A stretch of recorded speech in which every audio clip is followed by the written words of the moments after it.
জুলাই বিপ্লবের পর থেকেই নিজেদের রাজনৈতিক পরিসর নতুন করে সাজিয়ে নিচ্ছে বিএনপি। দলীয় সক্ষমতা বৃদ্ধির জন্য ফ্যাসিবাদ বিরোধী এবং ইসলামিক দলগুলোর একাংশকে কাছে টেনে নিচ্ছে দেশের বড় এই রাজনৈতিক দলটি। এসব পরিকল্পনার অংশ হিসেবেই সম্প্রতি খেলাফত মজলিসের সঙ্গে আনুষ্ঠানিক বৈঠক করে বিএনপির শীর্ষ নেতারা। দলটির সূত্র বলছে, ছাত্র জনতার অভ্যুত্থান পরবর্তী রাজনৈতিক প্রেক্ষাপটে সমমনা রাজনৈতিক দলগুলোর সঙ্গে যোগাযোগ বৃদ্ধির উদ্যোগ নেওয়া হয়েছে। আসন্ন জাতীয় নির্বাচনকে সামনে রেখে পর্যায়ক্রমে অন্যান্য দলের সঙ্গেও বৈঠক হতে পারে বলে এই সূত্রে জানা যায়। খেলাফত মজলিসের আগেও বিএনপির নেতৃত্বাধীন ২০ দলীয় জোটে শরিক থাকলেও ২০২১ সালের অক্টোবরে একটি বিশেষ প্রেক্ষাপটে তারা জোট ছেড়ে যায়। তবে ৩ বছর পর আবারও গতকাল দল দুটির শীর্ষ পর্যায়ের আনুষ্ঠানিক বৈঠক হয়। এ বৈঠকে মহাসচিব মির্জা ফখরুল ইসলাম আলমগীর ও স্থায়ী কমিটির সদস্য নজরুল ইসলাম খান উপস্থিত ছিলেন। অন্যদিকে খেলাফত মজলিসের আমির মাওলানা আব্দুল বাসিত আজাদ ও মহাসচিব আহমদ আব্দুল কাদেরের নেতৃত্বে ৯ জন নেতা বৈঠকে অংশ নেন।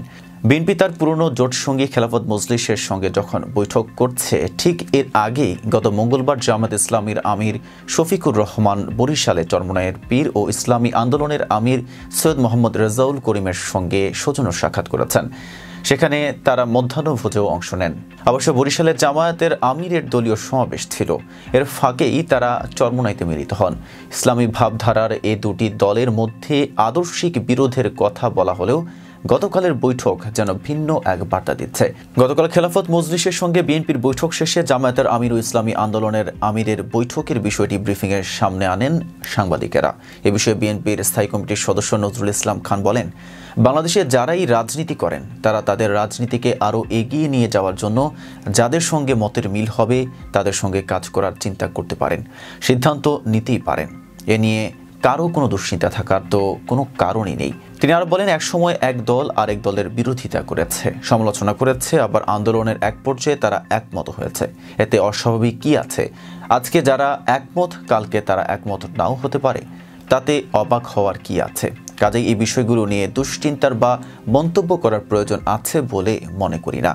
তারা তাদের রাজনৈতিক বিশ্বাস থেকে যা উচিত মনে করবে নিশ্চয়ই তা করবে। গতকাল বৈঠকে বিএনপি ও খেলাফত মজলিস নিজেদের কয়েকটি বিষয়ে ঐক্যমতে পৌঁছেছে। দুই দলই দ্রুত সময়ের মধ্যে প্রয়োজনীয় সংস্কার সম্পূর্ণ করে ২০২৫ সালের মধ্যে জাতীয় নির্বাচন চায়। এ দাবি সহ ৭টি বিষয়ে তারা একমত হয়েছে।